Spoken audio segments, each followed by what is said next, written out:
Welcome sim racing fans, boys and girls. We have got some sim racing news for you today. In the wake of Thomas Jackemine being dismissed from FANATEC and the slew of financial trouble that FANATEC are indeed involved in, they have decided in their infinite wisdom to release a brand new cockpit they'll have to sell and commit to orders for.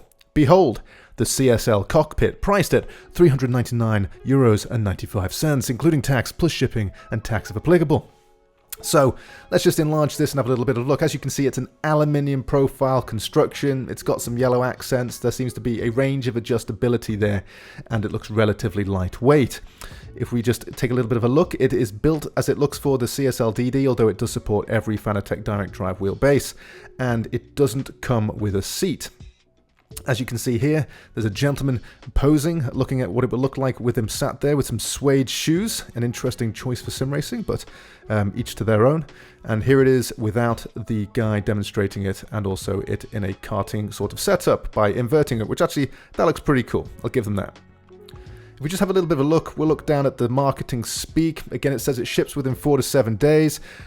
Again, given the recent problems, I think that's if you're lucky. I think they've got a lot of problems to sort out before they start shipping new stuff out to people. I know there's still a lot of people with orders that have yet to be fulfilled, looking at things happening on social media. Anyway, the description, it says small price for mega performance, lots of marketing speak, unbelievably strong. It says angled uprights help to distribute the load on the chassis more effectively than a rectangular profile construct. The CSL cockpit can handle all FANATEC drive systems, even the 25 Newton meter podium wheelbase DD2. Now, I have one of these. It's going to be very interesting to see when people get hands on this for review to see if this actually holds up. Because there's a lot of torque that's thrown through a 25 Newton meter base, and you know, just looking at this from the outset, this doesn't look as strong as an aluminium profile. However, I haven't seen it. I haven't had a go on it. It'll be interesting to see what happens.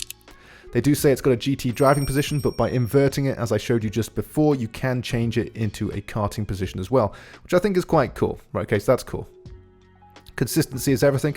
It's a step into a rig that feels the same every time you drive. But arguably, most rigs you build will feel the same every time you drive because you've built it and they don't magically readjust. So it's easy to assemble. I'll give them that. You've got some aluminium plates with pre-drilled holes by the looks of it, and some aluminium tubing to slot through. Accessories, I'd imagine it would fit most FANATEC gear, and as you can see here, it's got a inbuilt monitor stand, which is clamped together with some bolts sandwiched between the two plates. Would have been nice to have some pre-drilled holes, but this also allows for infinite adjustability. Again, I've had this a similar monitor stand for GT Amiga, and this sort of setup works fine. It'll be interesting to see what kind of monitors they support. Features.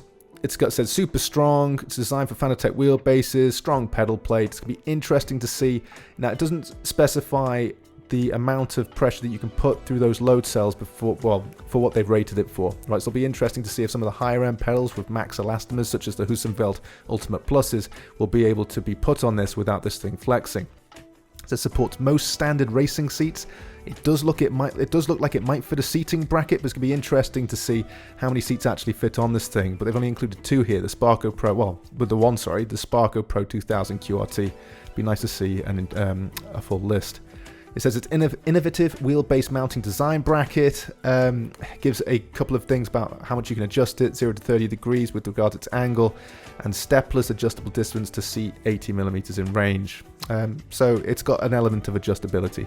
Compatibility, basically all wheelbases from FANATEC, including the podium stuff and the pedals, the Elite pedals, the Elite V2 and Club Sport pedals, all versions. Again, it's going to be interesting to see. I haven't seen the mounting plate, but I would imagine that you would be able to mount other pedal brands on this as well. You could always just drill a hole through it. Visa mount is 100 by 100, and it says cockpit adjustability may depend on the peripherals used. For example, height options for podium wheelbases are limited due to the size of the casing. It's a chunky monkey. Okay, so you gotta bear that in mind. And that's it. It's 20 kilograms in weight. It's, I don't know. I mean, for €400.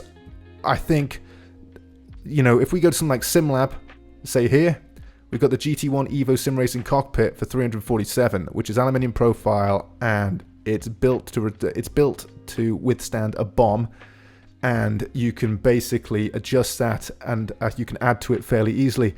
With aluminium tubing profile, you're stuck. That's it, right? And If you're going to want to upgrade at some point, you always end up here. I had an aluminium tube profile. I still have it. I use it for reviews, the GT Amiga Titan, which I love. I think it's an excellent cockpit. But it gets to a point where if you're serious about your sim racing, you want to start adjusting things and adding things on. And something like this, okay, you can't do it. As you can see, there's nowhere to add things on the side. So if you just want to kind of a once in and out, this is probably good enough. But if you're serious about your sim racing, it's very difficult to recommend something like this when an aluminium profile thing is only a little bit away or even a little bit cheaper overall. Again, with the monitor stand, it goes up a little bit. But again, I'll leave that up to you. Let me know in the comments, which would you prefer? Aluminium profile from something like SimLab or even say like the GT Amiga Prime? I think that's an excellent cockpit as well.